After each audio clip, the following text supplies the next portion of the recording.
Nature.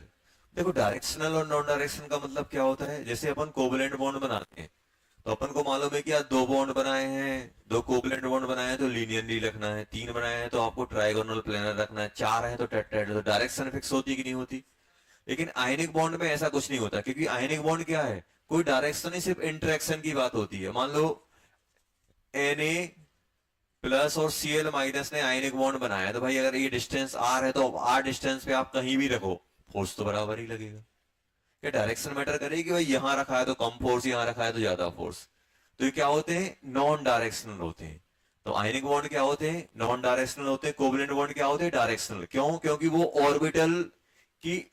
Orbital की overlapping से बन रहे हैं। जिस डायरेक्शन में ऑर्बिटल रहेंगे उसी डायरेक्शन में तो बॉन्ड बनेगा।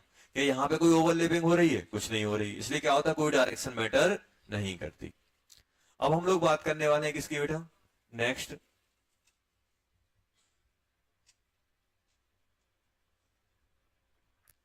Covalent nature in ionic bond.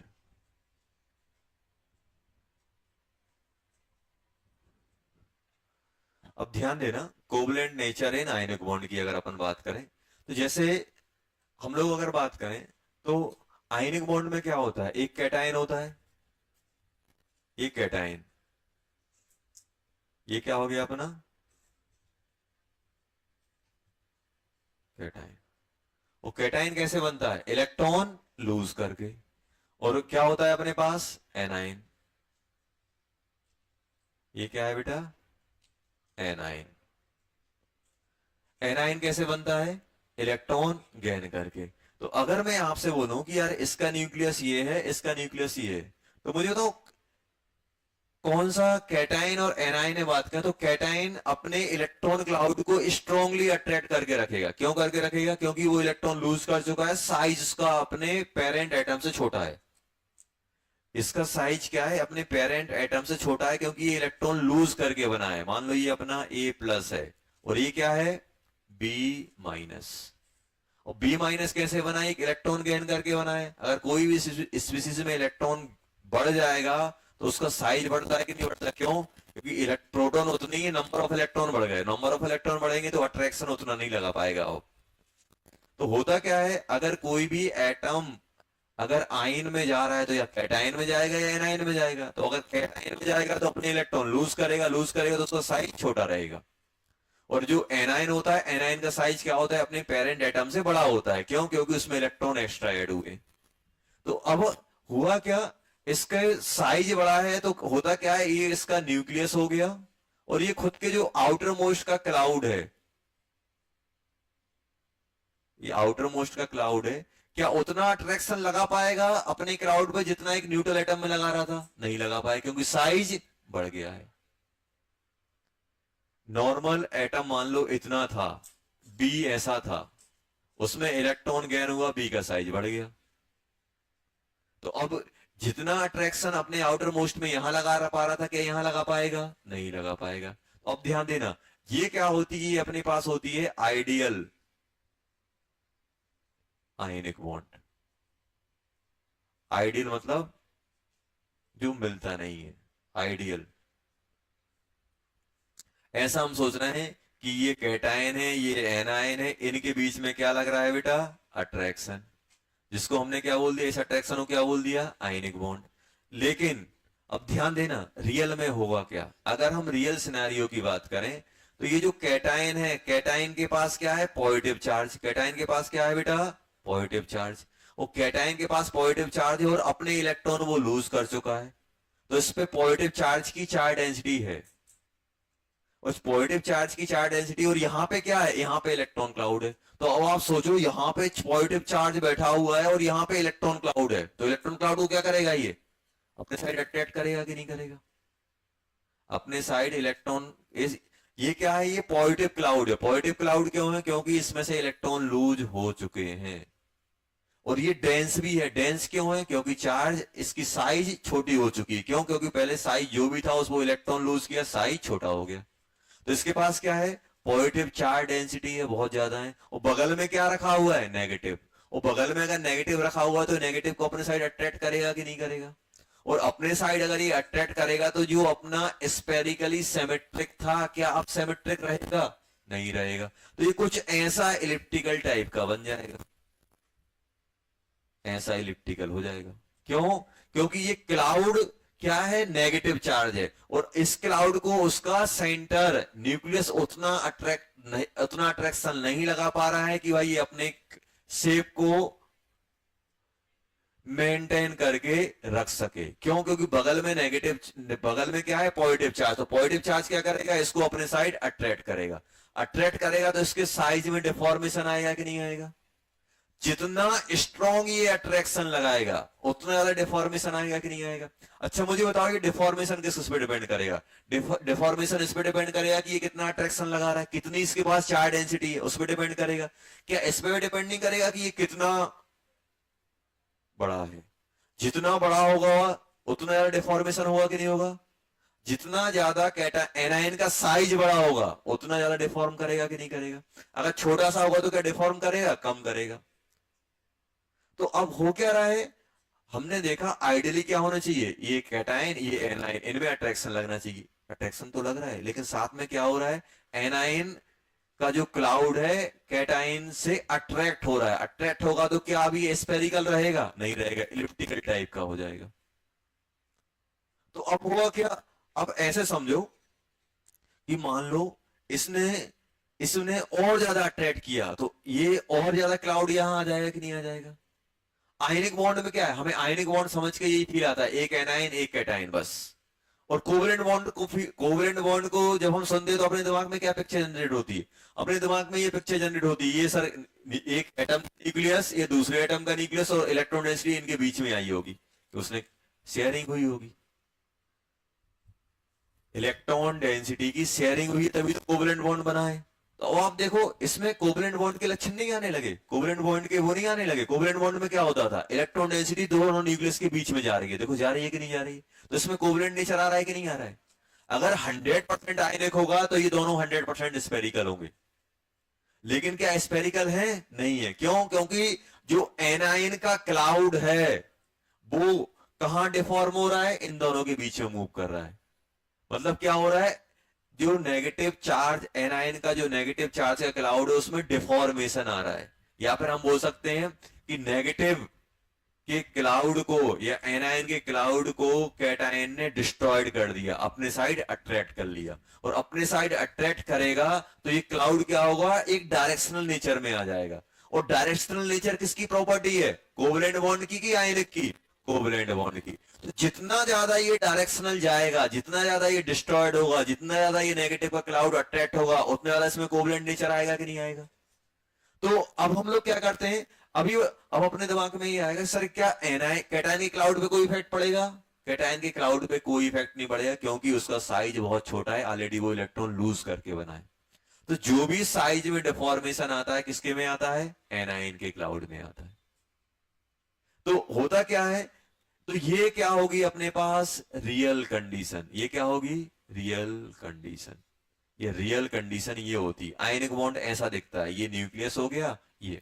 तो ये जो इलेक्ट्रॉन क्लाउड ये डिफॉर्म हो रहा है, ये क्या है अपने पास? कैटायन। कैटायन में कोई चेंज नहीं आएगा। तो कैटायन के लिए हम लोग क्या यूज करते हैं? कैटायन के लिए हम लोग यूज करेंगे पोलराइजिंग पावर। क्या यूज करेंगे अपन? यहां पे क्या लिखेंगे? पोलराइजिंग पावर, पोलराइजेशन या पोलराइजिंग पावर। और एनाइन, कैटायन, एनाइन। अब ध्यान देना, यहां पे अपन क्या लिख रहे हैं? Polarization power. और इसके लिए क्या लिखेंगे? Polarization, polarization of electron cloud of anion. तो कैटायन के लिए अपन लिखेंगे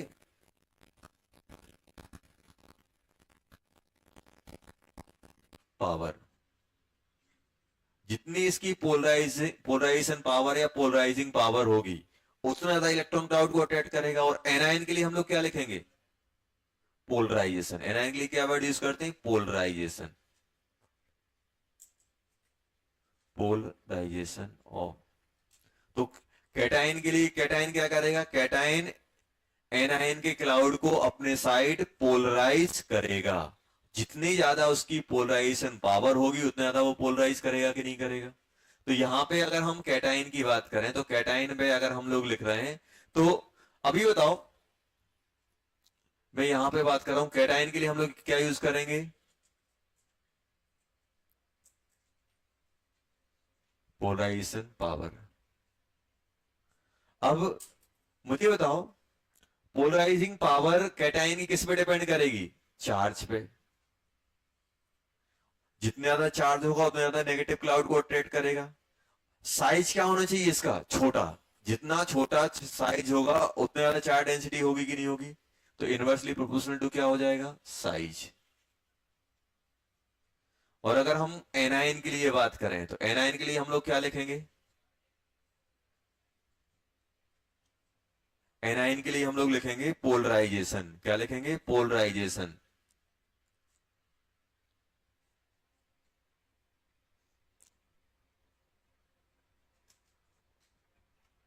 polarisation directly proportional to charge. कौन सा चार्ज, पॉजिटिव की नेगेटिव, इस पे कौन सा था, पॉजिटिव। इस पे क्या लिखोगे, नेगेटिव चार्ज। नीचे क्या लिखोगे, डायरेक्टिव और डायरेक्टिव प्रोपोर्शनल टू साइज। ये ध्यान रखना। अब आप सिंपल ये देखो, तो क्या मैं ये बोल सकता हूं, मोर दी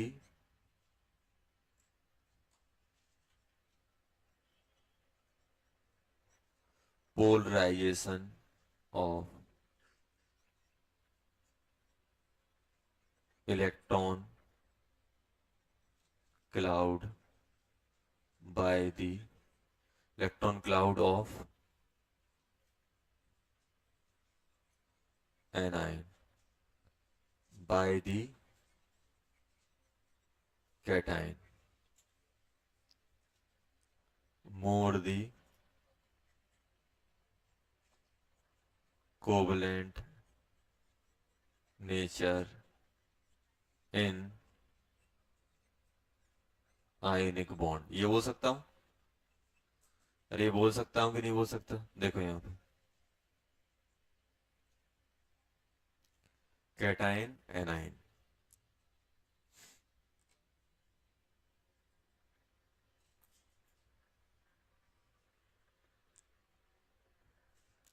More the polarization of electron cloud of anion by the cation more the covalent nature in ionic bond। तो जितना, और ये जो स्टेटमेंट था ये बोला था फजान, फजान रूल बोलते हैं इसको, क्या बोलते हैं, साइंटिस्ट थे उन्होंने बोला था उन्होंने। तो जितना ज्यादा कैटाइन एनाइन को अपने साइड पोलराइज करेगा उतना ज्यादा क्या होगा, उसमें कोवलेंट नेचर आ जाएगा। More the polarization of cloud of anion by the cation more the covalent nature. Polarize, और ये किस किस पे डिपेंड करेगा, अब ये बताओ ये पोलराइजेशन किस पे डिपेंड करेगा, पोलराइजिंग पावर ऑफ कैटाइन। जितना ज्यादा कैटाइन की पोलराइजिंग पावर होगी उतना ज्यादा इलेक्ट्रॉन खींचेगा। तो अपन को ये देखना है इन दोनों पे ऐसे डिपेंडेंसी आएगी।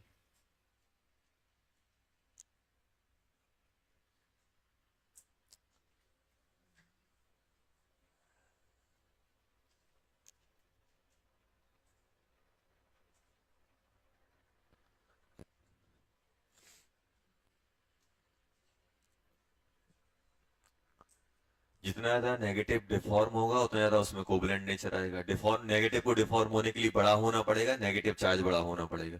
वो कैटाइन डिफॉर्म कैसे कराएगा, जितना ज्यादा चार्ज और जितनी छोटी रेडियस, चार्ज डेंसिटी ज्यादा होनी चाहिए तो ज्यादा अट्रैक्ट करेगा ये।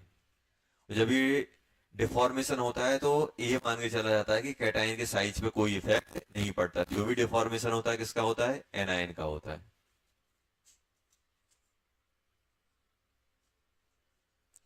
अब ध्यान दो, जैसे हमसे बोला जाए कि increasing order of polarizing power. जैसे अपने पास क्वेश्चन है, ये बताओ, जैसे Na प्लस, जैसे क्वेश्चन दिया गया बेटा, Li plus Na plus K plus Rb plus Cs plus, second दिया गया है। देखो अभी अपन क्या कर रहे हैं, ग्रुप या पीरियड में ही बात करेंगे। एस ब्लॉक की Be Mg plus 2 Ca plus 2 Sr plus 2 Ba plus 2। Third number पे जैसे अपने पास दिया गया बेटा, Li plus Mg plus 2 Al plus 3। Fourth दिया गया है, ये बहुत पूछा जाता है, Be प्लस 2, और इसको बोलते हैं, इन दोनों के रेशो को बोलते हैं फाई, आयनिक पोटेंशियल। फाई से रिप्रेजेंट किया जाता है।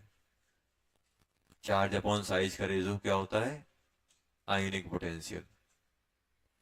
Be और Al plus 3।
Fifth, Fe plus 2 Fe plus 3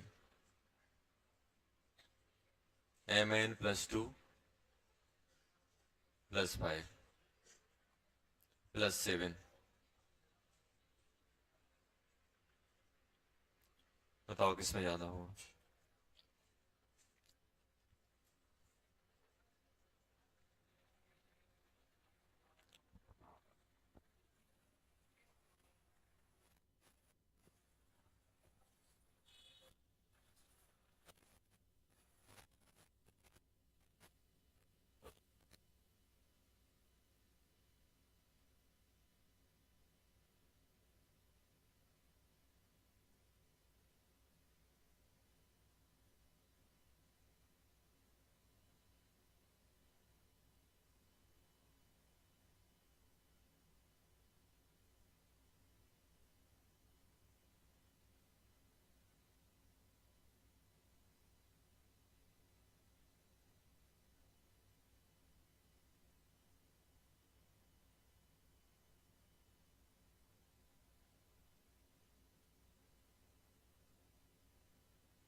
क्या आ रहा है बेटा इसमें,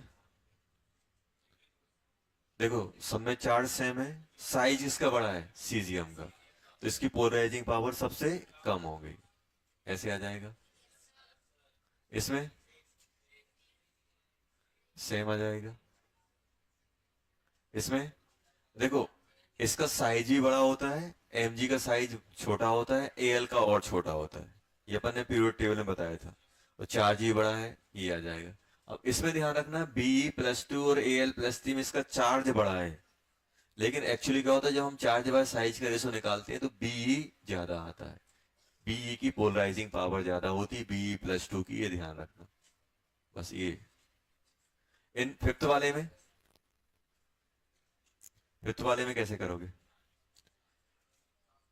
इस पे चार्ज कम है, इस पे चार्ज ज्यादा, सेमी एक ही एलिमेंट की डिफरेंट आयन है तो चार्ज बढ़ेगा, साइज कम होता जाएगा, इसकी पोलराइजिंग पावर। और इसमें इसकी पोलराइजिंग पावर ये आ जाएगी। जैसे आपसे बोल दें सेवेंथ Hg+ बोल दें और Hg+2 बोल दें, किसकी पोलराइजिंग पावर ज्यादा होगी? +2। आपसे बोल दें Sn+2 बोल दें और Sn+4 बोल दें, किसकी ज्यादा होगी? +4 की। +4 की ज्यादा होगी।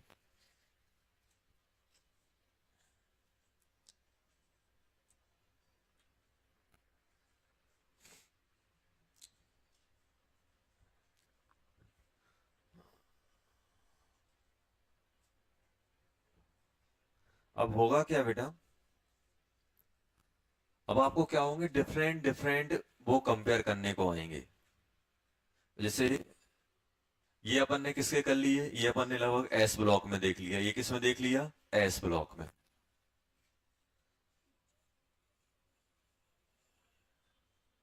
ये एस ब्लॉक का कंपेयर कर लिया, और ये क्या किए, एक ही एलिमेंट के डिफरेंट ऑक्सीडेशन वाले, ये भी आयरन ये भी आयरन, दोनों आयरन है जिसपे चार्ज ज्यादा होगा, पोलराइजिंग। हमने क्या किया, same ions of same element, तो हम कंपेयर कर ले जाएंगे, जिसपे चार्ज ज्यादा होगा उसकी पोलराइजिंग पावर। अब हम लोग किससे में करने वाले हैं, अब देखो जैसे आपको पूछा जाएगा डी ब्लॉक, डी ब्लॉक के भी कैटायंस होते हैं। डी ब्लॉक के कैटायन में अगर हम लोग बात करें तो डी ब्लॉक के कैटायन में आपसे ऐसे पूछा जाएगा, एक यहां से यहां लेफ्ट टू राइट वाले, और एक टॉप टू बॉटम वाले। और ये हम कंपेयर कब करेंगे, क्योंकि डी ब्लॉक में होता क्या है बेटा, डी ब्लॉक में बहुत सारे, जैसे आयरन है +2 +3 में मिल रहा है, Mn+2 +4 +6 +7 इनमें भी मिल रहा है। तो अब होता क्या है इनमें दिक्कत, कि इनमें बहुत सारी ऑक्सीडेशन स्टेट मिलती है, इसलिए अपन लोग क्या करते हैं, जब भी डी ब्लॉक के कैटायन के लिए बात करते हैं तो हम लोग किसके लिए बात करते हैं, सेम चार्ज, चार्ज सेम हो तब हम कंपेयर करेंगे। जैसे हम, अगर मुझे कंपेयर करना है, मुझे अगर Fe+2 और Zn+2 को कंपेयर करना है तो मैं क्या करूंगा, Fe चार्ज सेम रखूंगा तभी कंपेयर करूंगा, अदरवाइज फिर कंपेयर करने में प्रॉब्लम आती, कंपेयर नहीं कर पाते। तो इन जनरल अपन क्या करते हैं, चार्ज सेम रखते हैं। अब ध्यान देना है यहाँ पे बेटा कि अपने पास क्या है, top to bottom, top to bottom. Top to bottom में क्या होगा, आप जब टॉप टू बॉटम नीचे जाते हो, जब आप नीचे जाते हो टॉप टू बॉटम, तो होता क्या है, यहाँ पे पुअर सील्डिंग लगने लगती है। जैसे टॉप टू बॉटम जा रहे हो आप 3D 4D 5D, top to bottom जा रहे हो, जैसे आपने ले लिया Zn ले लिया, CD ले लिया, Hg ले लिया, Hg में 4F भी आएगा, डी वाले भी आएंगे, इसमें 4F वगैरह नहीं आ रहा है, तो नीचे जाने पे क्या होता है, जेड इफेक्टिव बढ़ता है। जेड इफेक्टिव क्या होता है बेटा, बढ़ता है, क्योंकि पोअर सील्डिंग वाले ऑर्बिटल आने लगते हैं। जेड इफेक्टिव लिखा था, जेड इफेक्टिव Z-σ, तो जेड इफेक्टिव बढ़ेगा, तो जेड इफेक्टिव बढ़ेगा, तो जेड इफेक्टिव बढ़ रहा है, इसका मतलब क्या है, न्यूक्लियस की इलेक्ट्रॉन को खींचने की पावर बढ़ रही है। जेड इफेक्टिव मतलब क्या हो रहा है, इफेक्टिवली कितने प्रोटॉन आउटर मोस्ट पे अट्रैक्शन लगा रहे हैं, वही तो होता है जेड इफेक्टिव।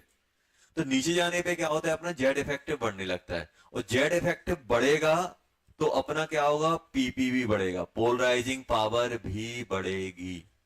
तो कोई आपसे पूछे, अगर एक ही ग्रुप के हैं, डी ब्लॉक में एक ही ग्रुप के हैं, अगर डी ब्लॉक में एक ही ग्रुप के हैं, हम किसके लिए बात कर रहे हैं, डी ब्लॉक में, जैसे Zn CD, फॉर एग्जाम्पल हमसे बोल दें यार Zn+2 CD+2 एंड Hg+2 में पोलराइजिंग पावर किसकी ज्यादा होगी, तो हम ये बोल देंगे, क्योंकि एक ही ग्रुप के Zn CD Hg। अब सर ये तो हमने संभाल लिया टॉप टू बॉटम वाला, लेफ्ट टू राइट वाले को कैसे देखें। अब लेफ्ट टू राइट वाले में ये ध्यान रखना बेटा, लेफ्ट टू राइट, ये टॉप टू बॉटम हो गया, अब हम बात कर रहे हैं लेफ्ट टू राइट। अब लेफ्ट टू राइट जाओगे तो अपना कॉन्बिनेशन किसी का D1 बन रहा होगा, किसी का D2 बन रहा होगा, किसी का D3 बन रहा होगा, ऐसे D9, और किसी का बनेगा D10। अब D10 में क्या होता है, पूरा का पूरा फिल हो जाता है, पूरा का पूरा फिल होता है तो आपको बताया था कि D10 में क्या होता है आपका, D10 अपना पूरा का पूरा फिल होगा तो इसको अपन कॉन्फिगरेशन बोल देंगे कौन सा, pseudo noble gas, pseudo noble gas, pseudo noble gas D10 का। तो बस आप ये याद रखना, यहां से यहां जाते हो, यहां से यहां जाओगे, जेड इफेक्टिव बढ़ेगा तो पोलराइजिंग पावर भी बढ़ रही होगी। आप एक का डी, एक का कितना है D4, एक का कितना है D5, तो पोलराइजिंग पावर किसकी ज्यादा होगी, D5 की, जब सेम सेम चार्ज के लिए बात चल रही है। और क्या होता है, D10 पूरा फिल रहता है, D10 पूरा फिल होने के कारण क्या होता है कि अपना जो आपको बताया ना, जब लेफ्ट टू राइट जाते हो तो डी में इलेक्ट्रॉन बढ़ते हैं, डी में इलेक्ट्रॉन बढ़ने की वजह से D10 में क्या होता है, रिपल्सन ज्यादा आता है। उसकी वजह से क्या होता है, पोलराइजिंग पावर D10 की सबसे कम होती है इनसे, D10 की इन सबसे कम होती है, इनको अलग रखना और D10 को सबसे लास्ट में रखना, ऐसे क्वेश्चन आपसे पूछे जाएंगे। तो ये आप ध्यान रखना कि D1 से लेके D9 तक पोलराइजिंग पावर बढ़ती है और D10 की क्या होती है, सबसे कम होती है D में, D10 की सबसे कम होती है। जैसे Fe+2, CO+2, Ni+2 और Zn+2 है, Zn+2 है। अब इसमें अपन को क्या करना है, पोलराइजिंग पावर देखनी है। इसका D6 होता है, लिख देता हूं, इसका होता है D7, इसका D8, इसका D10। इसकी पोलराइजिंग पावर का ऑर्डर बताओ क्या आएगा, पोलराइजिंग पावर का ऑर्डर क्या आएगा, जल्दी बोलो, जल्दी बोलो। सबसे ज्यादा किसका, Ni+2 का, फिर CO+2 का, फिर Fe+2 का, और सबसे कम Zn+2 का, ये ध्यान रखना।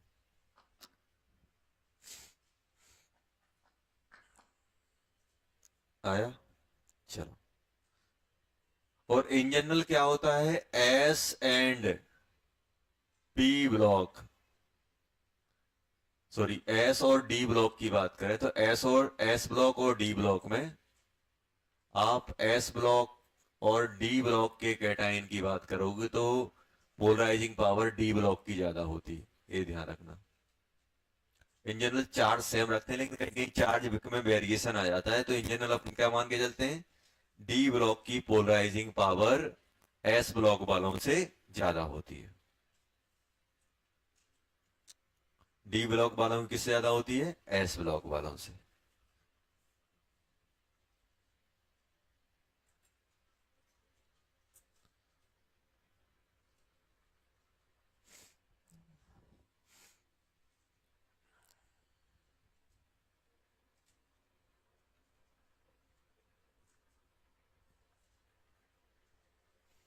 चलो, for example, increasing order of covalent nature,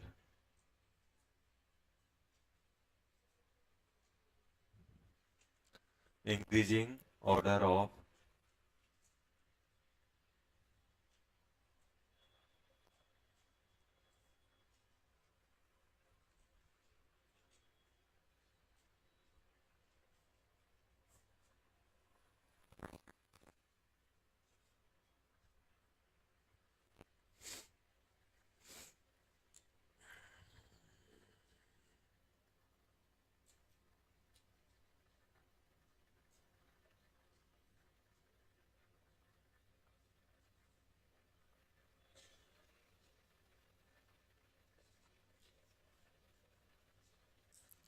increasing order of covalent nature, ये क्वेश्चन करना है। जैसे फॉर एग्जांपल NaCl दिया हुआ है बेटा, KCl दिया हुआ है, RbCl दिया हुआ है, CHCl दिया हुआ है, ऐसा दिया हुआ है मान लो।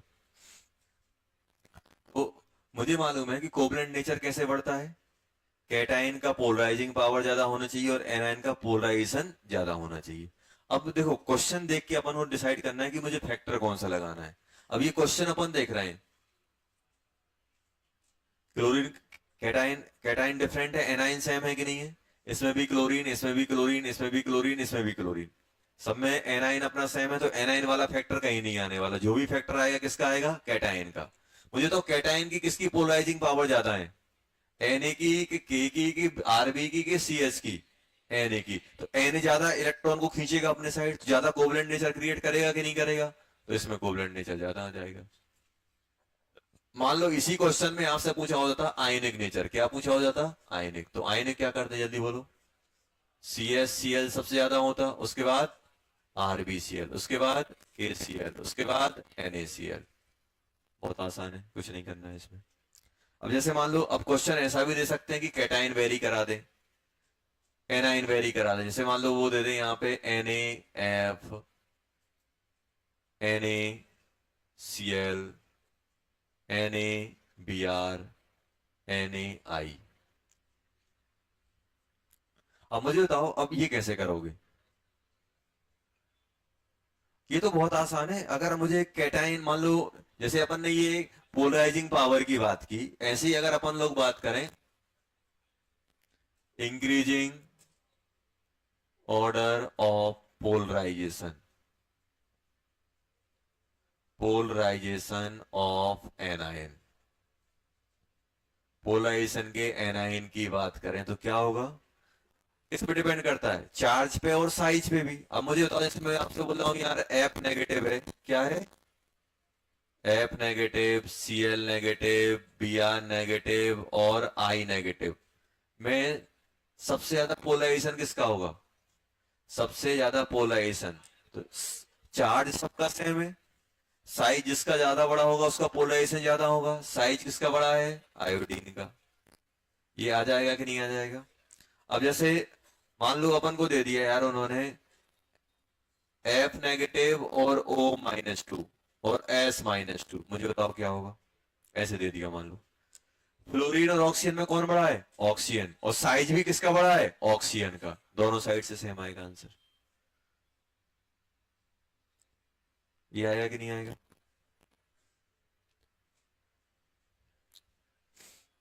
देख लो।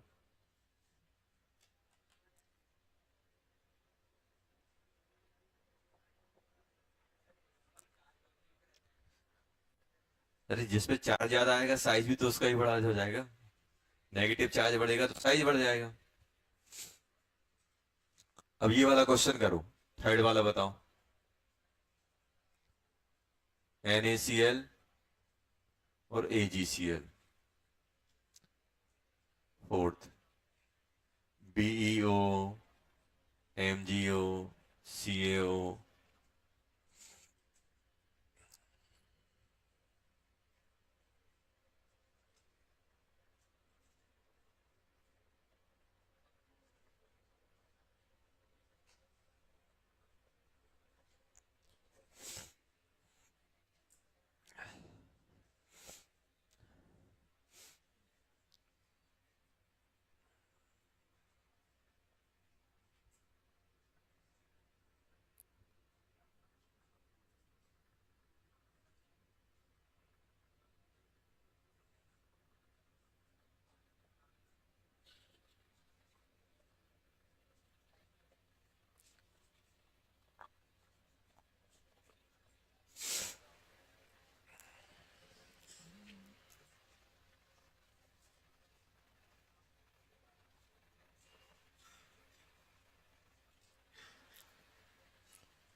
चलो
जल्दी बताओ क्या आ रहा है आंसर।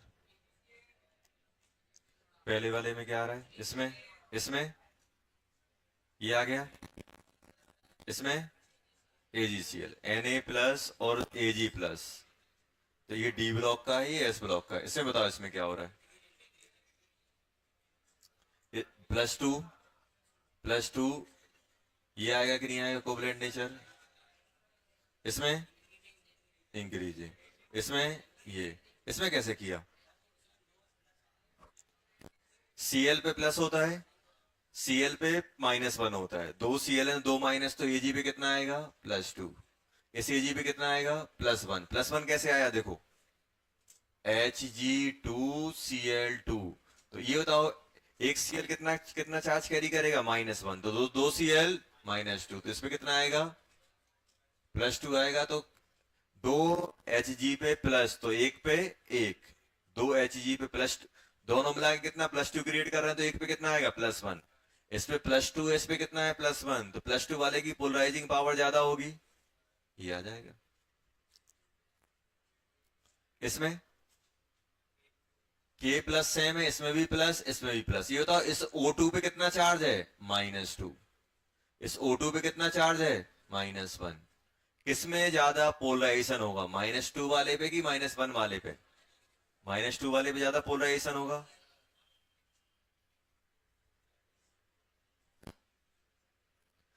पोटेशियम सेम है ना दोनों पे,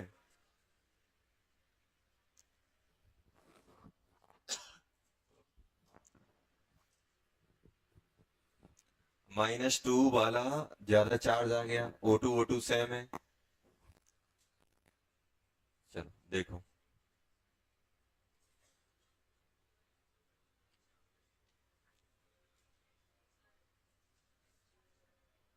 क्या, कौन सा पहला,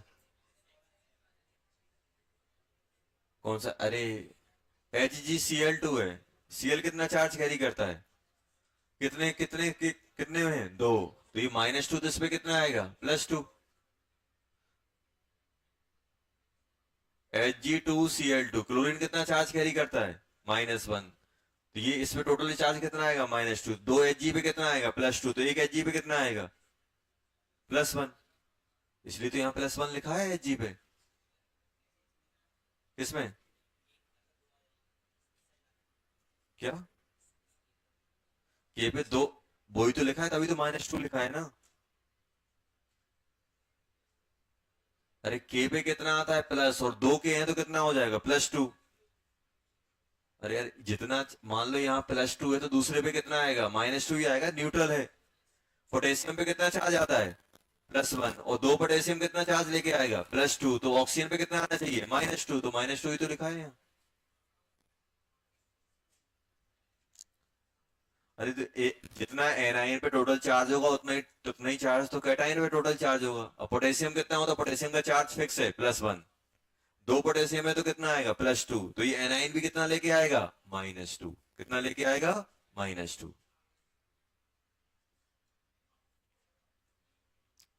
चलो नेक्स्ट अपन बात करते हैं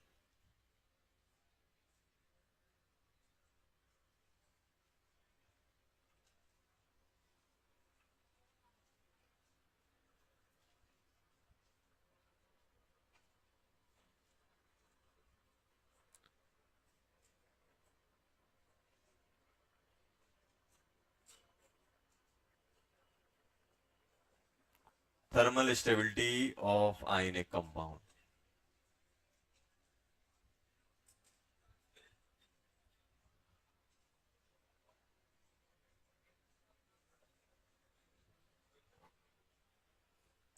thermal stability of ionic compound, अब ध्यान देना, होता क्या है बेटा, अपन आयनिक कंपाउंड को हीट करते हैं तो वो डिकम्पोज करता है या ब्रेक होता है, तो जितना ज्यादा वो टेम्परेचर को सस्टेन कर लेगा उतनी ज्यादा क्या हो जाएगी थर्मल स्टेबिलिटी। आप हीट करते जा रहे हो वो ब्रेक नहीं हो रहा है, मेल्ट नहीं हो रहा है, ब्रेक नहीं हो रहा है। अगर हम हीट करेंगे, कोई कंपाउंड अगर जल्दी डिकम्पोज कर गया तो बोलेंगे लेस थर्मली स्टेबल, अगर ज्यादा टेम्परेचर हीट करने पे भी वो आपका डिकम्पोज है तो क्या बोलेंगे, मोर थर्मली स्टेबल। तो जितना ज्यादा वो टेम्परेचर सस्टेन कर लेगा उतना ज्यादा क्या बोलेंगे हम लोग उसे, थर्मल स्टेबल या थर्मली स्टेबल बोल देंगे। अब कैसे चेक करेंगे देखना। अब होता क्या है बेटा कि हम जो आयनिक कंपाउंड है उनको अपन दो कैटेगरी में डालेंगे, उसके बारे में भी बात करेंगे क्यों दो डालना है। दो कैटेगरी में डालेंगे। एक कैटेगरी अपने पास क्या होगी,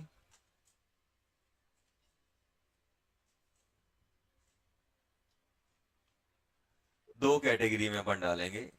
एक अपने पास होगा जो भी अपने पास आयनिक कंपाउंड रहेगा, मान लो एम, एम कैटायन है और जी एनायन है, एम जी टाइप का, M plus ji negative.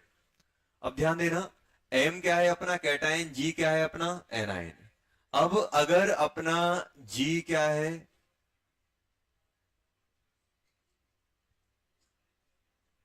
Group of atoms, group of atoms anion of,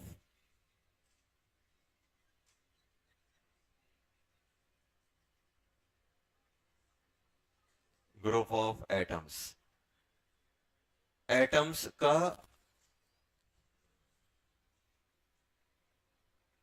जैसे for example NO3 negative, NO2 negative, CO3 die negative, कुछ भी हो सकता है, C2O4 डाई नेगेटिव, अपने पास OH negative, N3 negative, N3 negative, N3 negative हो गया अपने पास। और क्या ले सकते हो आप, SO4 die negative, SO3 die negative ले लिया आपने। कुछ भी जिसके अंदर क्या हो, मोर देन वन एटम हो, वो अपन ने लिया हुआ है। एक अपने पास क्या रहेगा, जी नेगेटिव। हाँ, क्या, कौन सा, नहीं नहीं, सही है,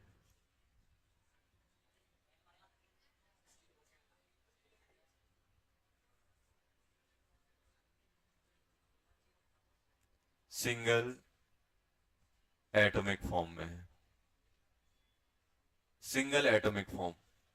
सिंगल एटॉमिक फॉर्म मतलब फ्लोरीन हो सकता है, F negative, Cl negative, Br negative, I negative, या फिर अपने पास O2-2 हो जाए, O2-2 हो सकता है, S-2 हो सकता है, N-3 हो सकता है, H नेगेटिव, ये सब सिंगल एटॉमिक फॉर्म में आ रहे हैं। तो एनाइन अपने दो टाइप, जैसे अपन ने लिख दिया NaH लिखा, मैं आपसे पूछ रहा हूं NaH, NaH है तो NaH को आप ब्रेक करोगे, किस में ब्रेक होगा, Na+H-। तो ये किस में आएगा, ग्रुप में आएगा कि एटम में आएगा, एटम वाले केस में, किसमें आएगा, एटम वाले केस में। अब जैसे मैं आपसे बोल रहा हूं यार ये बताओ, NaOH है, NaOH को आप ब्रेक करोगे, किस में ब्रेक होगा, Na+ एंड OH-। तो ये किस वाले केस में आएगा, फर्स्ट वाले केस में। तो अपन एनायन को दो पार्ट में डिवाइड किया, एक सिंगल मोनो एटॉमिक फॉर्म का एनायन और अपने पास क्या हो, poly atomic anion. Poly atomic, इसको अपन क्या हो सकते हैं, पॉली एटॉमिक एनायन, इसको अपन क्या हो सकते हैं, poly atomic anion, poly atomic anion, poly atomic anion. तो ये सब F negative, Cl negative, Br negative, I negative, O2-, S2-, N3, H negative, ETC, ये सब क्या होते हैं अपने पास, ये अपने पास अगर ऐसे दिए गए हैं तो ये किस में आएंगे अपने, सिंगल एटॉमिक या mono atomic A9, mono atomic A9, इनको अपन क्या बोलते हैं, mono atomic A9, mono atomic A9. तो अब होता क्या है बेटा कि ये अपन ने डिवाइड कर ली, सर इनको डिवाइड करने का रीजन क्या है वो भी अपन लोग बात करते हैं। जैसे अगर मान लो अपने पास कोई आयनिक कंपाउंड है, मैं क्या बोल रहा हूं, आयनिक कंपाउंड है, आयनिक कंपाउंड को हम हीट कर रहे हैं, हीट करेंगे तो क्या होगा, ये अपना ब्रेक हो जाएगा कंपाउंड्स में। अब ध्यान देना, ये क्या होगा आपका, हीट करोगे तो ये डिकम्पोज करेगा। जैसे मान लो अपन ने इसको हीट किया, जैसे मान लो अपन ने CaCO3 को हीट करते हैं, CaCO3 को हीट किया, ये बन जाता है CaO प्लस CO2, ऐसा बनता है कि नहीं बनता है। जैसे हम MgO को हीट करते हैं, MgCO3 को हीट करते हैं, क्या बन जाएगा, MgO प्लस CO2। अब क्वेश्चन आपसे पूछा जाएगा कौन से वाले में टेम्परेचर ज्यादा देना पड़ेगा हीट करने के लिए, किसमें टेम्परेचर कम देना पड़ेगा। जिसके लिए ज्यादा रिक्वायर्ड होगा वो ज्यादा थर्मली स्टेबल होगा, जिसके लिए टेम्परेचर कम रिक्वायर्ड होगा वो लेस थर्मली स्टेबल। तो जितना ज्यादा, ये डेल्टा साइन किसका होता है, डेल्टा साइन होता है हीटिंग का। किसका होता है बेटा, हीटिंग। हीट करते हैं तो ऐसा लगा देते हैं क्या, और टेम्परेचर बढ़ाते हैं। जितना ज्यादा थर्मली स्टेबल होगा उतना ज्यादा टेम्परेचर आपको देना पड़ेगा। स्टेबल होगा तो ब्रेक नहीं होगा आसानी से, ब्रेक करने के लिए मुझे क्या करना पड़ेगा, टेम्परेचर ज्यादा देना पड़ेगा। More more thermally stable, more temperature required to decompose. Decompose कराने के लिए आपको टेम्परेचर ज्यादा देना पड़ता है।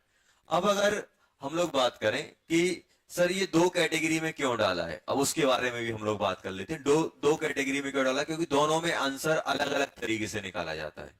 दोनों में आंसर क्या होता है, अलग अलग तरीके से निकाला जाता है। अब कैसे, यहां ध्यान दो बेटा। फॉर एग्जाम्पल अपने पास दिया गया है क्या, अपने पास दिया गया है, जैसे मान लो अपने पास CaCO3 है, जैसे मैं दोनों का एग्जांपल दे, CaCO3 है तो कैसे दिखेगा, Ca+2, और CO3 कैसा रहता है, double bond O negative O negative. इनके बीच में क्या होता है, इनके बीच में क्या होता है, आयनिक बॉन्ड, अट्रैक्शन होता है कि नहीं होता है। अब अपन ने क्या किया, इसको हीट करना चालू किया। अब बताओ अपन हीट करेंगे तो होगा क्या, देखो हीट करेंगे तो देखो दो चीजें ब्रेक होने के चांस है, एक इनके बीच का इंटरेक्शन, एक आयनिक इंटरेक्शन और एक कोवलेंट बॉन्ड। कौन सा ब्रेक होने का चांस है, एक अपने इनके बीच का इंटरेक्शन और एक कोवलेंट बॉन्ड। अब होता क्या है, ध्यान से सुनना, हम हीट कर रहे हैं, ये क्या है अपना कैटायन, और कैटायन की क्या होती है, पोलराइजिंग पावर होती है। ध्यान सुनना, होगा क्या, जैसे जैसे हम लोग हीट करेंगे, जैसे जैसे हम लोग इसको हीट करेंगे तो होगा क्या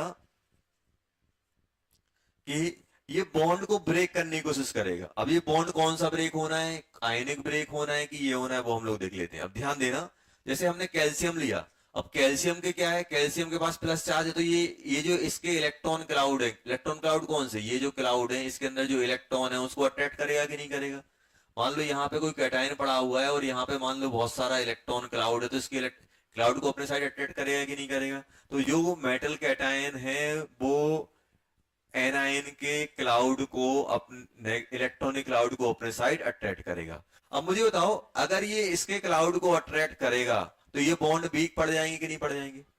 अभी हो क्या रहा था कि अगर ये कैटायन नहीं होता तो ये जो इलेक्ट्रॉन थे इन दोनों के बीच में होते, लेकिन इसने अट्रैक्ट कर दिया, थोड़ा बहुत इस साइड पोलराइज हुआ कि नहीं हुआ, तो इन दोनों के बीच देखो, दो एटम को चिपकाने के लिए अपन ने किसका सहारा लिया, इलेक्ट्रॉन्स का। इलेक्ट्रॉन बॉन्ड से चिपका के रखते हैं एटम को। अगर ये समझो कि ये इलेक्ट्रॉन कहीं दूसरी जगह अट्रैक्ट होने लगे तो इनके बीच की बॉन्डिंग क्या हो जाएगी, वीक होगी कि नहीं होगी। अब मुझे ये बताओ, अगर ये ज्यादा अट्रैक्ट करेगा, अगर ये कैटाइन ज्यादा अट्रैक्ट करेगा तो ये बॉन्ड ज्यादा वीक हो जाएंगे कि नहीं हो जाएंगे, ज्यादा वीक होंगे कि नहीं होंगे। जैसे मान लो कैल्शियम की जगह हम Mg ले आए, तो आपके दिमाग में क्या आ रहा होगा, सर ये तो और बड़ा वाला है कैटाइन, और ज्यादा पोलराइजिंग पावर लगाएगा कि नहीं लगाएगा, और ज्यादा पोलराइजिंग पावर लगाएगा तो इलेक्ट्रॉन को अपने साइड ज्यादा खींचेगा कि नहीं खींचेगा, तो ये ज्यादा वीक हो जाएगा कि नहीं हो जाएगा। अब मुझे बताओ, कैल्शियम के प्रेजेंस में इसको बॉन्ड ब्रेक करना आसान है कि Mg के प्रेजेंस में ये बॉन्ड ब्रेक करना आसान है, Mg के प्रेजेंस में। आप खुद बोल रहे हो ना कि सर ये Mg, हम हीट कर रहे हैं, हीट करेंगे तो बॉन्ड ब्रेक होंगे, हीट करेंगे तो बॉन्ड ब्रेक होंगे। तो एक तो क्या है कि कैल्शियम अपनी इतनी हेल्प नहीं कर पाएगा जितना Mg हेल्प कर देगा। जैसे ही Mg क्या करेगा, Mg की पोलराइजिंग पावर ज्यादा है, Mg की क्या है, पोलराइजिंग पावर कैल्शियम से ज्यादा है। तो Mg क्या करेगा, जो कार्बोनेट के अंदर जो कोवलेंट बॉन्ड है उनके इलेक्ट्रॉन अपने साइड खींचेगा, अपने साइड खींचेगा, तो जो कार्बन सॉरी जो अपना कार्बोनेट बॉन्ड था, इसको कार्बोनेट था, कार्बोनेट के अंदर जो बॉन्डिंग थी कार्बन और ऑक्सीजन की, वो क्या हो जाएगी, वीक। और वीक होगी, हम उसको हीट कर देंगे तो जल्दी आसानी से ब्रेक हो जाएगा। तो पूरा का पूरा ये इनके बॉन्ड, क्योंकि ये बॉन्ड ब्रेक होकर किस में जा रहा है, ये हमेशा ब्रेक किस में होता है, MgO, या फिर किस में जाएगा, CaO प्लस CO2। अब हम क्या कर रहे हैं, इसको हीट कर रहे हैं, तो ये वाला बॉन्ड भी ब्रेक हो रहा है और ये वाला बॉन्ड भी ब्रेक हो रहा है, लेकिन आसानी से कौन सा ब्रेक हो जाता है, ये वाला। क्यों, क्योंकि इसने पोलराइज करके इसको वीक कर दिया।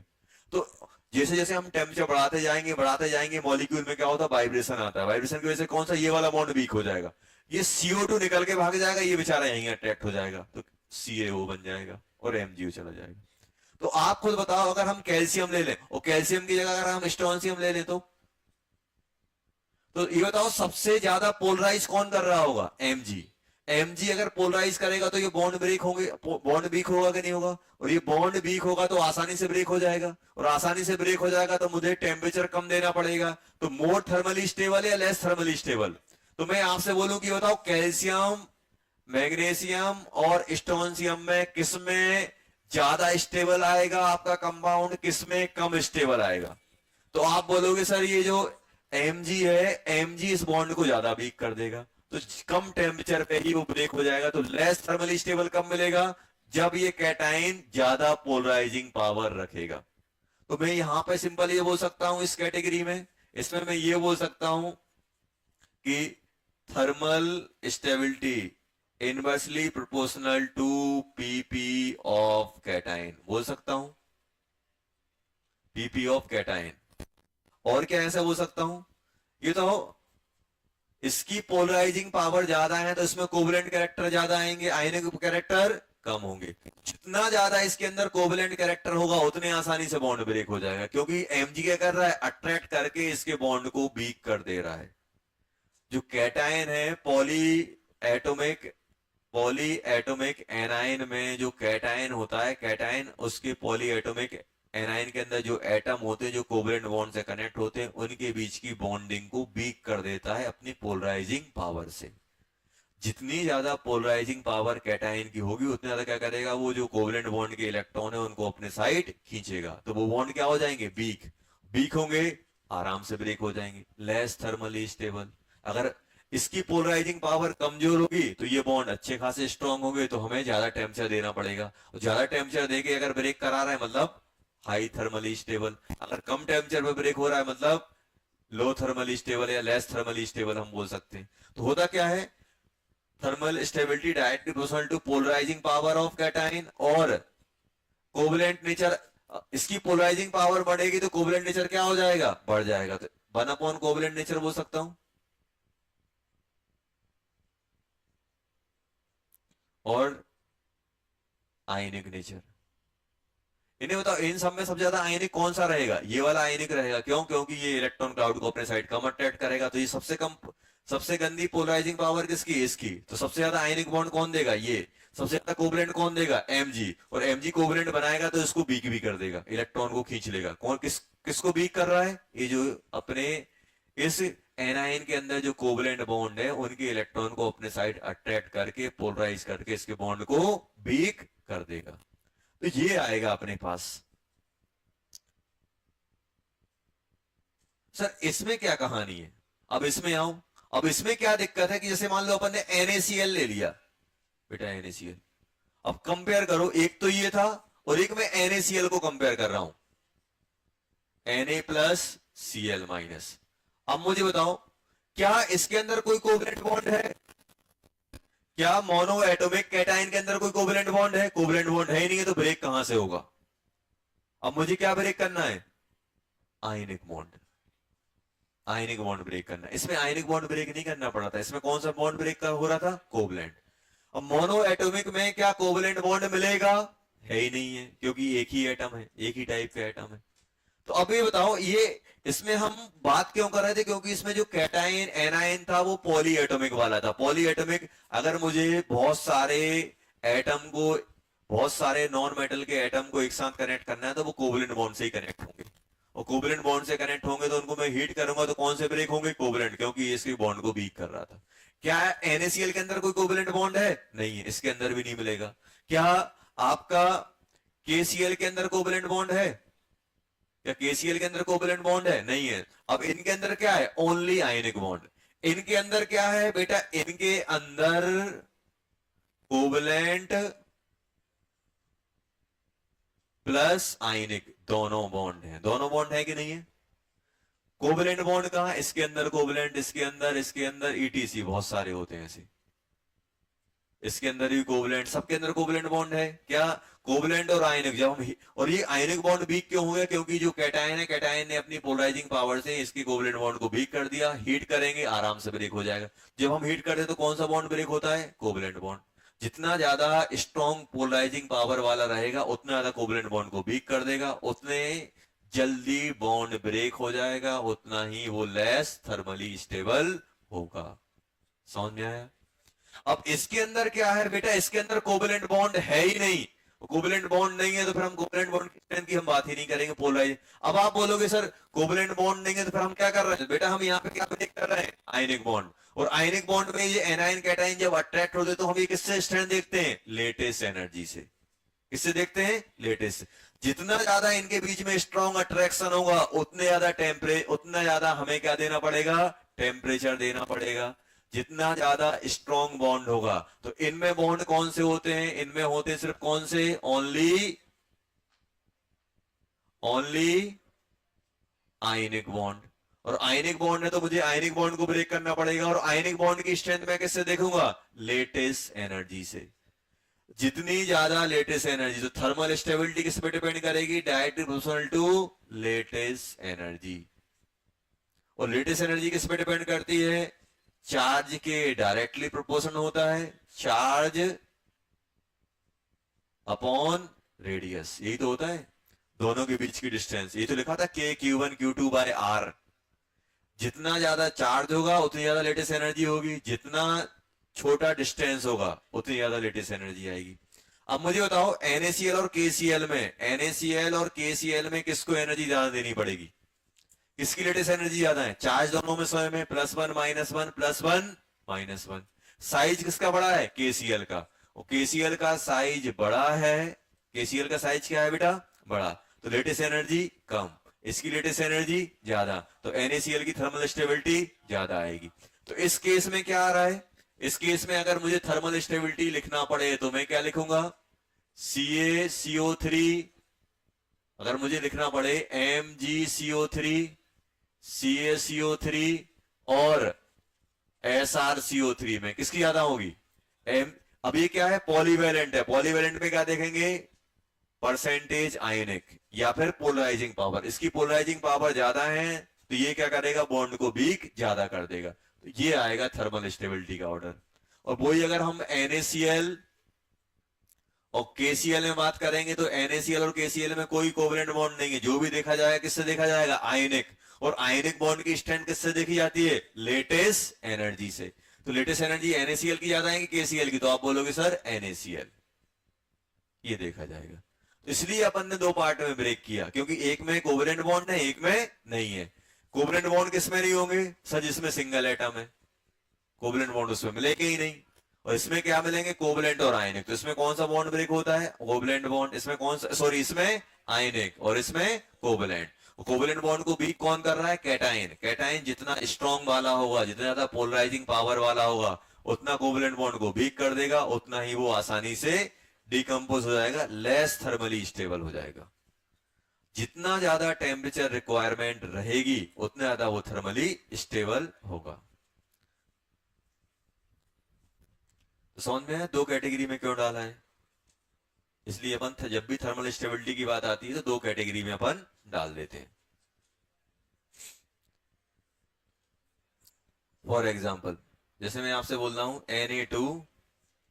Na2SO4, K2SO4, Na2SO4, K2SO4,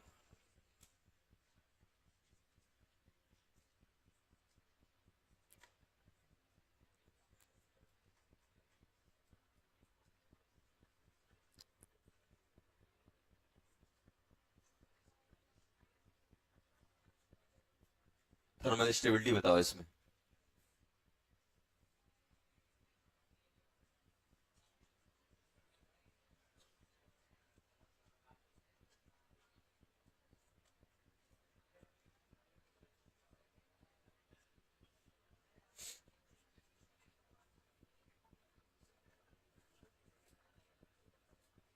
चलो,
थर्मल स्टेबिलिटी बताओ बेटा।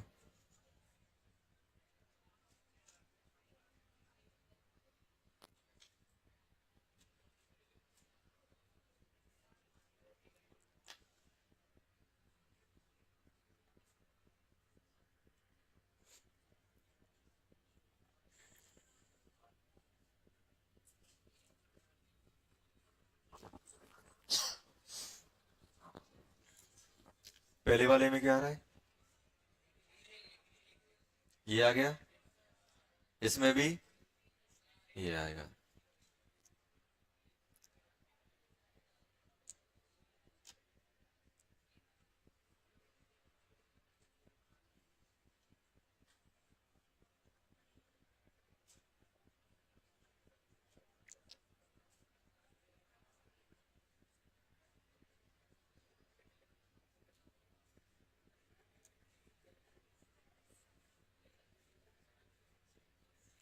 फिफ्थ, फिफ्थ है अपने पास MgCl2 CaCl2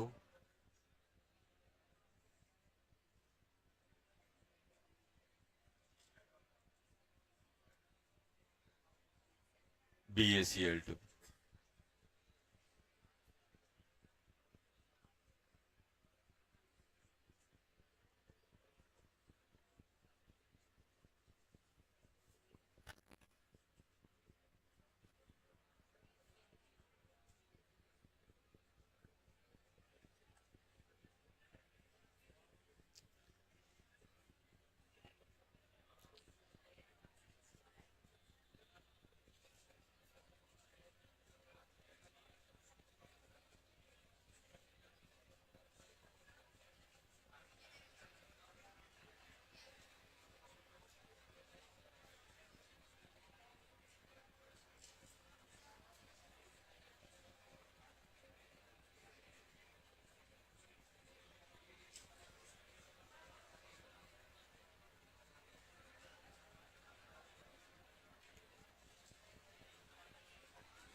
क्या आएगा बेटा इसका?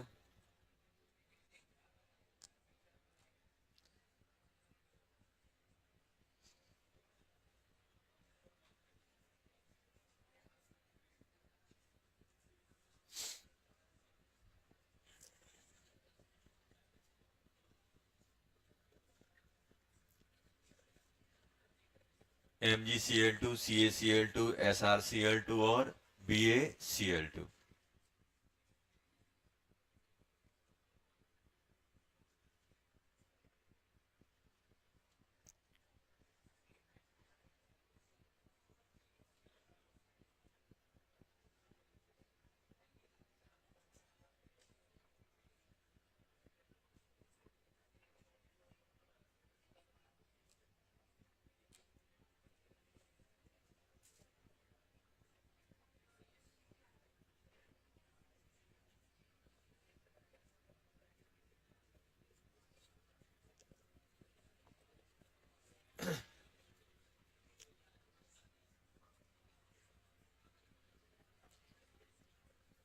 ये बताओ ये कैसे करोगे?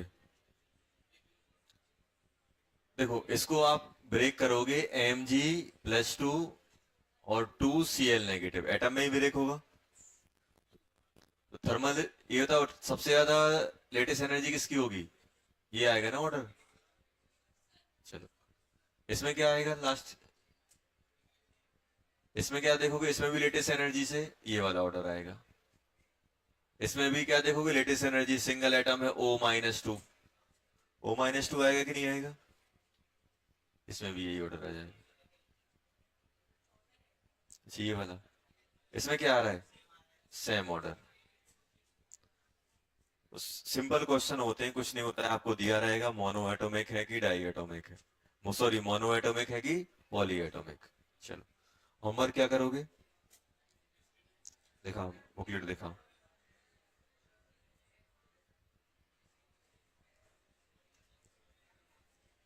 छुट्टियों का मालूम चल गया, अब तो मन लग रहा होगा पढ़ाई। मेगा टेस्ट होगा पेपर छुट्टी के बाद।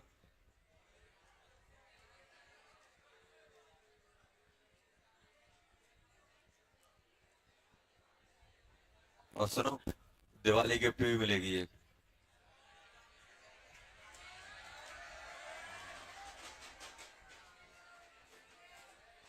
चलो शांत, क्या क्या नहीं चाहिए, नहीं चाहिए, नहीं सेलिब सेलिब्रेशन के लिए मिलेगा ना इसमें। क्या क्या, रक्षाबंधन तो छोटा सा मिला था, बड़ा मैंने, बड़ा गिफ्ट। चलो सुनो, अरे शांत हो जाओ, अभी थोड़ा ना मिला है। ये तो अपन ने कहाँ तक पढ़ लिया था बेटा,